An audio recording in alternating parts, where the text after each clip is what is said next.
사람일수록 말이 많고 생각이 불순하다. 여러분 어떻습니까? 혹 이 말에 대해 그렇지 않다라고 강하게 반대하실 분이 있습니까? 모두들 이 말을 인정하십니까? 그렇다면 오늘 우리는 이 위의 사람들 중에 어느 부류에 속하겠습니까? 사상을 이야기하는 위대한 마음의 소유자, 아니면 사건 이야기하기를 좋아하는 이 평범한 마음의 소유자, 그것도 아니면 사람 이야기하기를 좋아하는 협소한 마음의 소유자. 오늘 우리는 어디에 속합니까? 어디에 속했으면 좋겠습니까? 예. 우리는 위대한 마음을 가진 그런 분들이 되어야 합니다. 때로 위대한 그 마음을 가진 그런 마음의 소유자는 아니더라도 사람 이야기하기를 좋아하는 이 협소한 마음의 소유자도 아니었으면 좋겠는데요. 그런데 이 말은 우리가 어떤 말을 어떻게 하느냐에 따라 이 사람의 됨됨이를 가늠할 수 있게 하는 말이라 생각을 합니다. 또 이 말은 우리가 사용하는 말이 얼마나 중요한지를 가르치는 말이라고도 생각합니다. 여러분, 오늘 우리가 읽은 이 본문을 통해 이 언어의 중요성에 대해서 생각을 하려고 하는데요. 우리가 그리스도인으로서, 성도로서 어떤 생각을 하고 또 어떤 말을 해야 하는지, 결론적으로 이 성숙한 그리스도인의 언어는 어떠해야 할지를 생각하고자 합니다. 사실 이 문제는 성도된 우리에게 참 중요한 문제가 아닐 수 없는데요.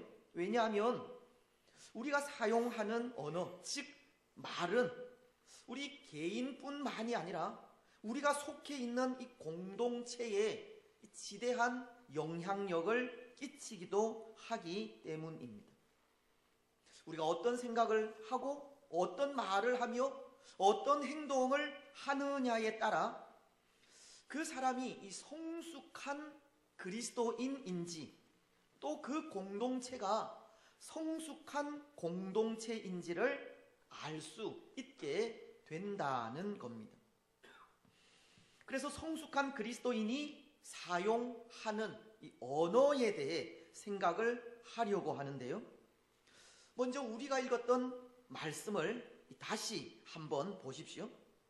3장 1절은 말씀하기를 선생이 많이 되지 말라고 하는 권면을 하십니다.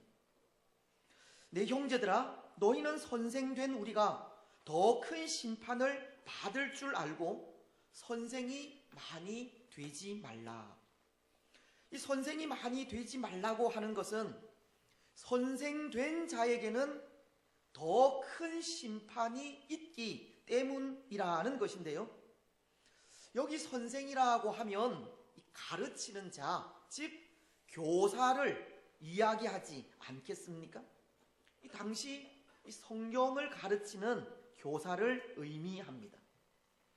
그런데 선생된 자에게 더 큰 심판이 있기 때문에 선생이 많이 되지 말라는 것은 말씀을 가르쳐야 하는 사람으로서 소양과 자질이 부족하다면 결코 선생이 되지 말라고 하는 그런 뜻으로 가르치는 자에게 이 실수는 말에 의해서이고 이 말로 인한 실수는 심판으로 이어지기 때문이 아닌가 생각을 합니다.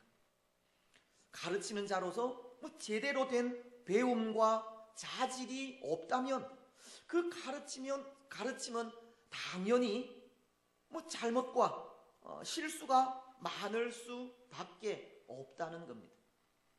오늘 2절 말씀에도 우리가 다 실수가 많으니 만일 말에 실수가 없는 자라면 곧 온전한 사람이라 능히 온 몸도 굴레 씌우리라. 선생된 자에게 최대의 실수는 말입니다. 그래서 말의 실수로 인해 심판받을 것을 생각하면서 되도록이면 선생이 많이 되지 말라고 하는 것이 오늘 바울의 권면입니다. 그런데 여러분, 이 말씀을 좀 달리, 좀 다르게 생각을 하면 이 말씀은 오늘 우리가 사용하는 그 말 하나하나를 생각하면서 하라고 하는 뜻입니다. 우리 사람은 다 실수가 많고 그 실수는 말로 인해서 올 때가 많듯이 말 하나하나를 생각하면서 하게 될 때 그만큼 이 실수를 덜 하게 된다는 겁니다. 그래서 어쩌면 그것을 가르치기 위해 오늘 본문은 선생을 예로 들었다는 생각도 하는데요. 왜냐하면 말씀을 가르치는 선생들은 자신이 전해야 하는 그 말씀을 미리 준비하기 때문입니다. 어떤 말씀을 어떻게 전할 것인지 묵상하기도 하고 연습도 하기 때문입니다. 그래서 그렇게 준비된 말씀이 전해질 때 실수가 적을 수밖에 없는 겁니다. 여러분, 오늘 우리가 하는 말도 하나하나 생각하면서 하게 될 때 말에 대한 실수는 줄어들 수밖에 없습니다. 그러면 죄 또한 적어지게 될 것이고 죄로 인해 받을 심판 역시도 줄어들 수밖에 없는 겁니다. 오늘 우리는 말 한마디 한마디를 생각하면서 하셔야 합니다. 신중하게 해야 합니다. 그래서 이 말로 인한 실수를 줄여가야 하고 말로 인해 짓게 되는 죄를 줄여가야 합니다. 사랑하는 여러분, 한마디의 말이라도 신중하게 하는 우리들이 되시기를 바랍니다. 한마디의 말도 생각하면서 하시기를 바랍니다. 그래서 그런 말이 있지 않습니까? 이 3-4-1언이라고 하는 말입니다. 한 번 말하기 전에 3번 생각하라는 겁니다. 우리 성경도 우리가 앞서 생각한 야고보서 1장 19절을 통해 이런 말씀을 하셨는데요. 내 사랑하는 형제들아, 너희가 알지니 사람마다 듣기는 속히 하고 말하기는 더디하며 성내기도 더디하라. 듣는 것은 많이 할수록 좋지만 말하는 것은 조심성 있게 하라는 겁니다. 또 1장 26절에도 보면 누구든지 스스로 경건하다 생각하며 자기 혀를 제갈 물리지 아니하고 자기 마음을 속이면 이 사람의 경건은 헛것이라. 사람이 하나님 앞에 경건하다 하지만 다른 사람을 생각하지 않고 함부로 말을 하면 그 사람은 이 경건의 능력이 없는 사람이라는 겁니다. 그리고 2장 12절도 보십시오. 너희는 자유의 율법대로 심판받을 자처럼 말도 하고 행하기도 하라. 심판받을 자처럼 말도 하고 행하기도 하라고 우리가 사용하는 말에는 반드시 책임이 따르고 심판이 따른다는 것을 가르칩니다. 말을 얼마나 신중하게 해야 할지를 말씀하고 있는 겁니다. 그렇습니다. 오늘 우리는 말을 참 신중하게 해야 합니다. 그래서 오늘 말씀은 3절과 4절을 통해 말의 조심성을 가르치면서 전하는 것이 있는데요. 우리로 말을 하게 하는 이 혀가 얼마나 큰 역할을 하는지에 대해서 설명을 합니다. 말에 대한 조심은 혀를 잘 통제하는 데 있다는 겁니다. 그래서 본문은 이 달리는 말을 예로 들었고 또 배의 작은 키를 예로 들어 설명을 하고 있는데요. 말을 순종하게 하기 위해서는 그 입에 재갈을 물려 그것으로 말을 제어할 수 있다고 했고 또 배 역시도 그 작은 키 하나로 사공이 원하는 방향으로 배를 몰고 갈 수 있다고 했습니다. 3절과 4절은 보십시오. 이렇게 말씀하지 않습니까?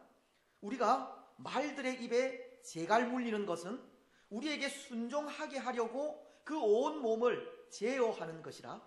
또 배를 보라. 그렇게 크고 광풍에 밀려가는 것들을 지극히 작은 키로서 사공의 뜻대로 운행하나니. 그리고는 5절을 통해서는 이렇게 말씀을 하시는데요. 5절 말씀을 우리 같이 읽겠습니다. 시작. 혀도 작은 지체로 돼 큰 것을 자랑하도다. 보라, 얼마나 작은 불이 얼마나 많은 불을 태우는가.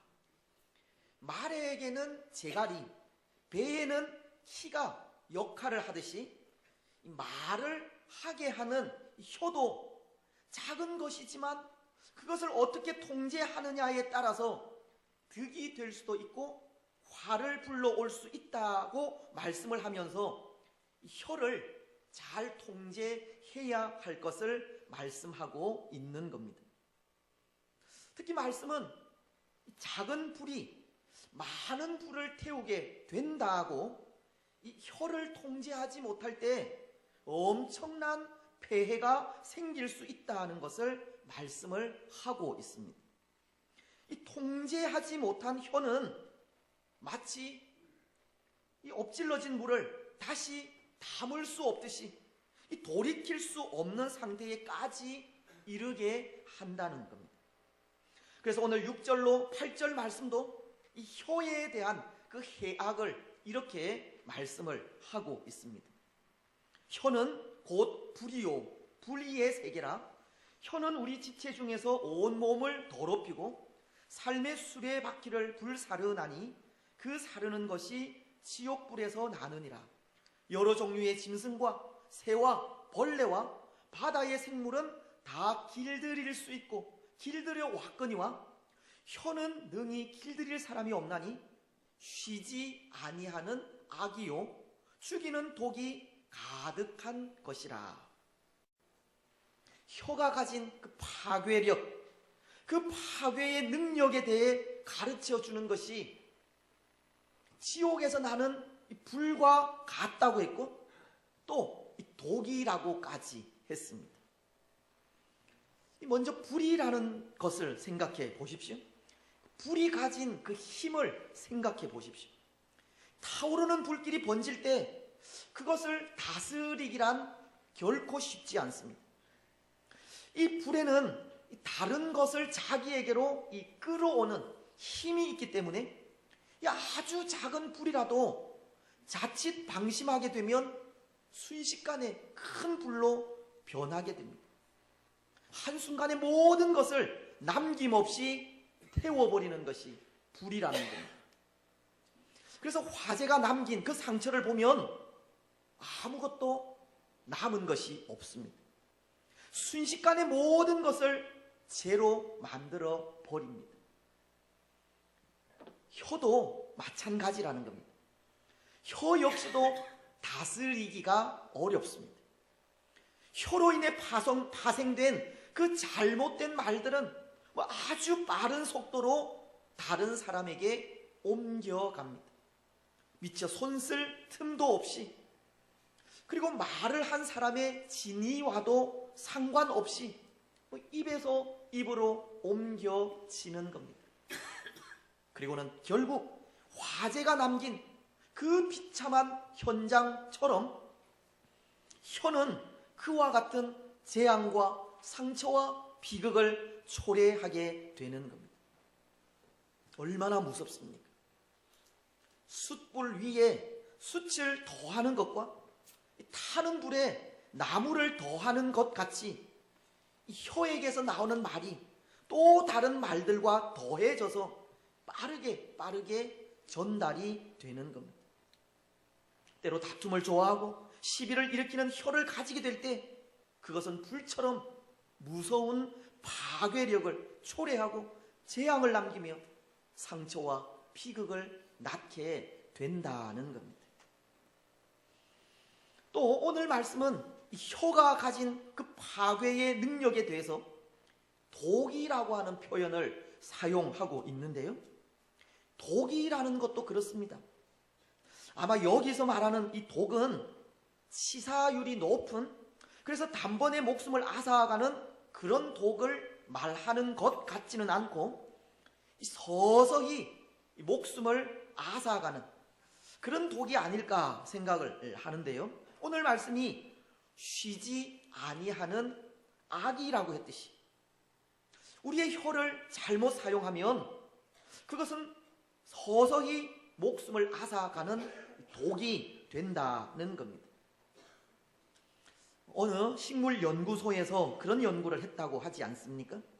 두 개의 꽃나무를 동시에 심고 기르면서 이 한 나무에는 아름다운 음악을 들려주고 또 한 나무에는 온갖 욕설과 저주를 하며 키웠을 때 그 나타나는 결과가 음악을 들려주면서 키운 그 나무는 많은 꽃과 함께 건강하게 자라갔지만 욕설과 저주를 하며 키운 나무는 말라 죽어갔다는 그런 연구 결과가 나왔다고 합니다. 잘못 사용한 이 혀도 그런 역할을 하는 겁니다.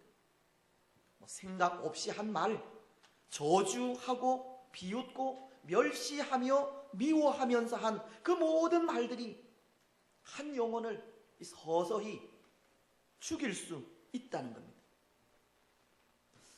어쩌면 지금 우리는 그렇게 사람을 죽여가고 있는지 모릅니다.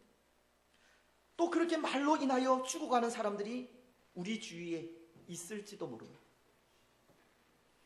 여러분, 혀는 모든 것을 파괴하여 사르는 불이고 하나님의 형상대로 시험을 받은 사람을 죽이는 이 독이 가득한 것입니다. 오늘 우리는 우리의 혀로 그렇게 하지 않기를 바라지만 혹 그런 경우가 있다면 이 시간 회개하며 하나님의 용서를 구하시기 바랍니다. 그리고 우리의 혀로 또 우리의 말로 다시는 그런 죄를 범하지 않기를 기도하며 나아가시기를 바랍니다. 하지만 반대로 이 혀를 잘 통제하게 될 때 엄청난 이 상승 효과도 얻을 수 있습니다. 저는 예수님이 그런 분이었다 생각을 하는데요. 요한복음 1장 45절 이하의 말씀을 보시면 예수님께서 나다나엘이라고 하는 제자를 부르시는 모습을 보게 됩니다. 이 나다나엘이라고 하는 사람은 이 바돌로메라고 하는 제자의 다른 이름인데요. 그가 빌립에 의해서 전도를 받고 예수님을 만나게 되었습니다. 근데 예수님은 나다나엘에게 요한복음 1장 50절을 통해 이런 말씀을 하십니다.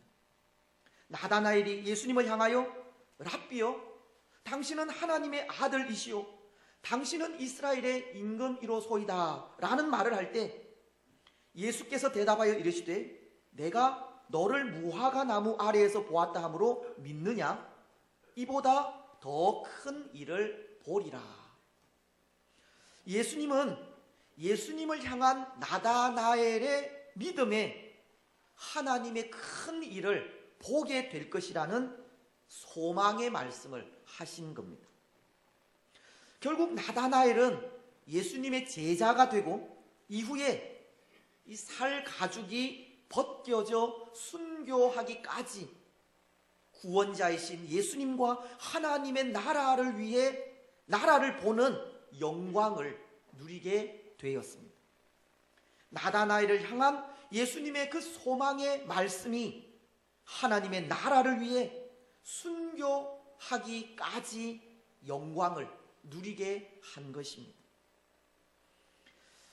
여러분, 이 혀는 비록 작은 것이지만 그것을 어떻게 사용하느냐에 따라서 득이 될 수도 있습니다.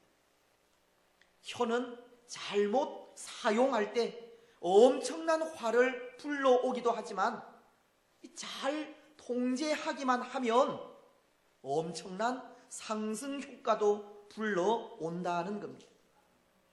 그래서 오늘 말씀은 그렇게 화를 불러올 수도 있고 상승 효과도 불러올 수 있는 그 혀를 통제하기를 재갈에 의해 말이 제어가 되고 키에 의해서 배가 조종되듯이 혀도 그렇게 통제하고 조종하라고 가르치고 있는 겁니다.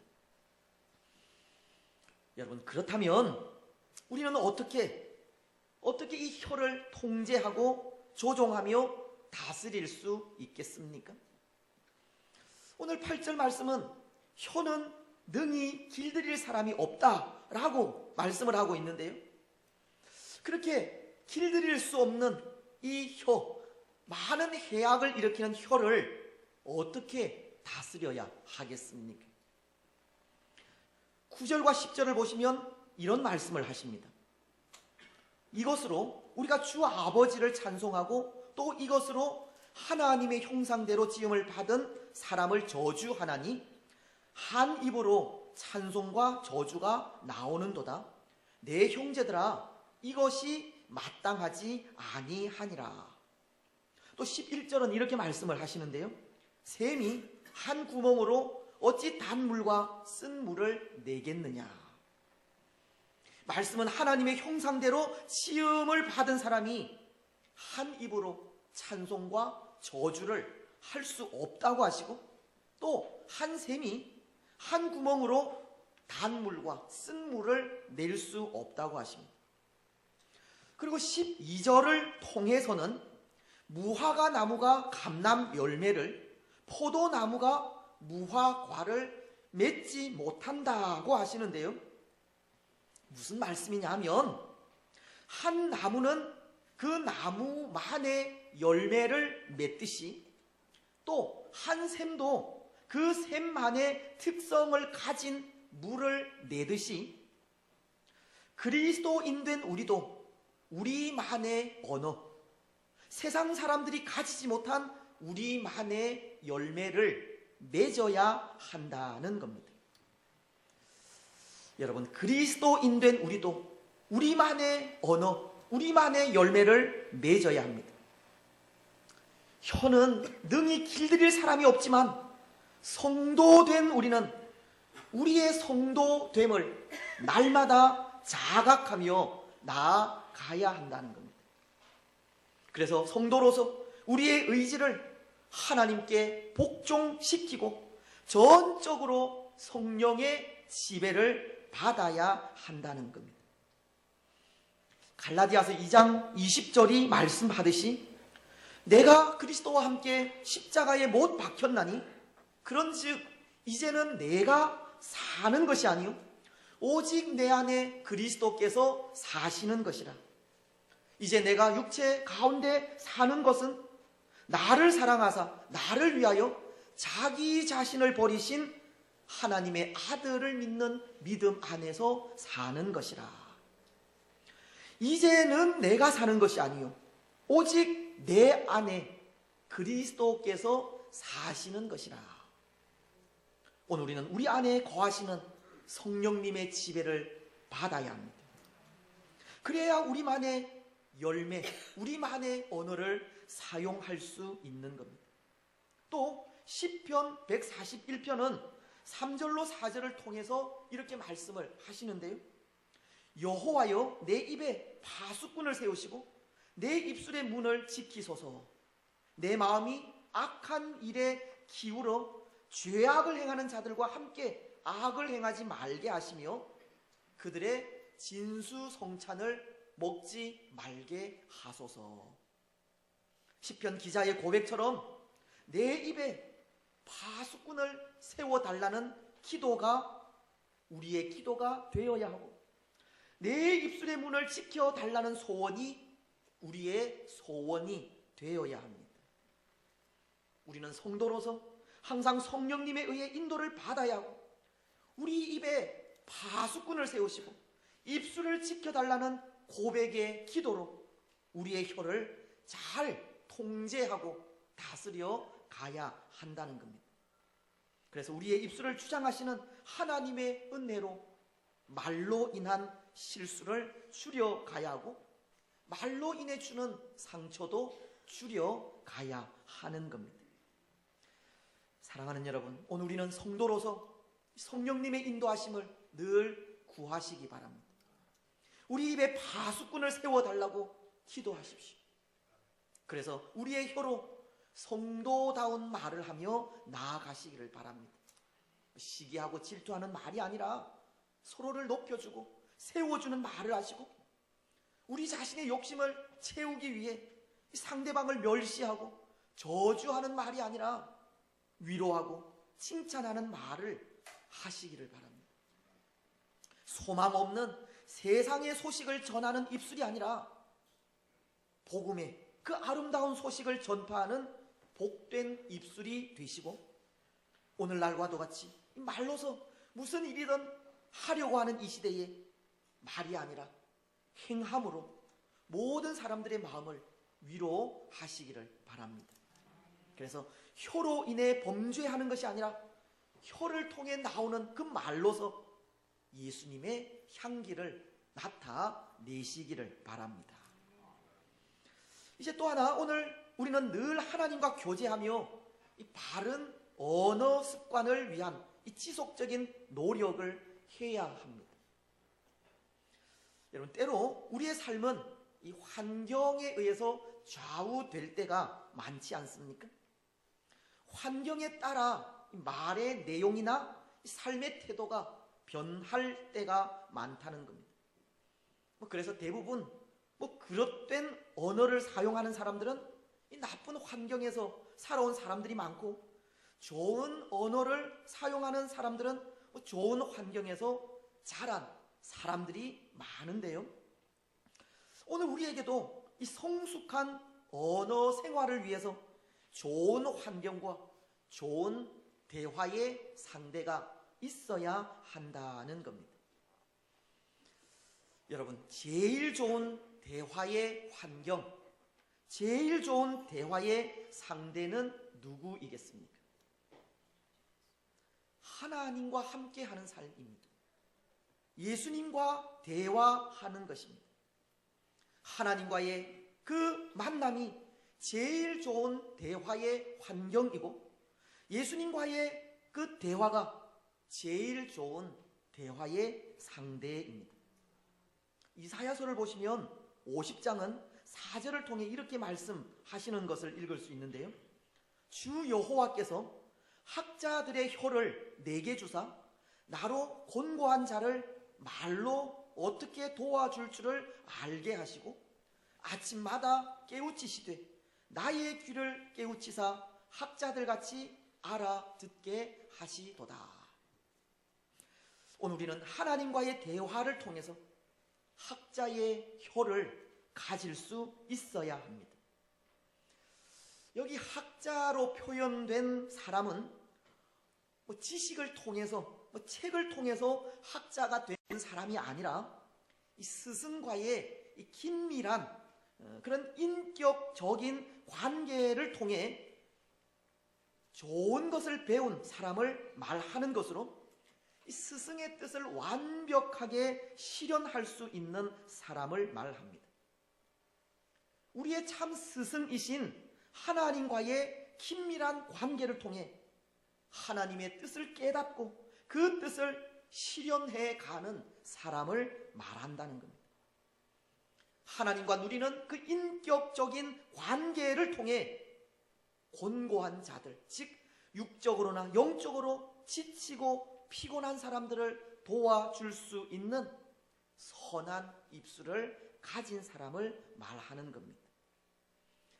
여러분, 오늘 우리가 그런 사람들이 되시기를 바랍니다. 하나님과 늘 친밀한 관계를 누리시고 하나님의 말씀에 항상 우리의 귀를 기울이시며 말씀을 묵상하면서 학자의 혀를 가지시기를 바랍니다. 시편 기자가 시편 1편 2절을 통해 오직 여호와의 율법을 즐거워하며 그의 율법을 주야로 묵상하는도다.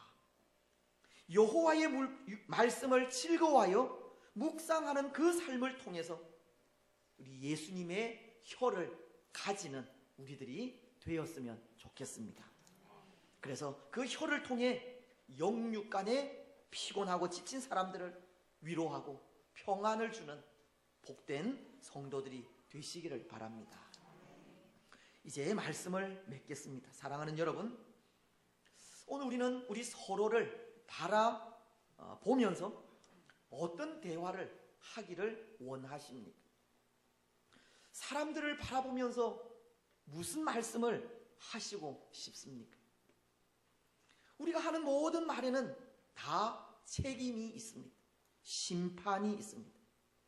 우리의 말에는 때로 우리가 감당하기 힘든 화가 기다리기도 하고 은혜가 임하기도 합니다. 오늘 우리는 성숙한 그리스도인으로서 은혜에 넘치는 말을 하시기를 바랍니다. 성도다운 열매가 우리의 입술을 통해서 나타나기를 바랍니다. 그것을 위해 무엇보다도 우리의 의지를 끊임없이 하나님께 복종시키시고 전적으로 성령님의 지배를 받는 삶을 사시기 바랍니다. 그리고 하나님과의 지속적인 교제를 통해서 학자의 혀를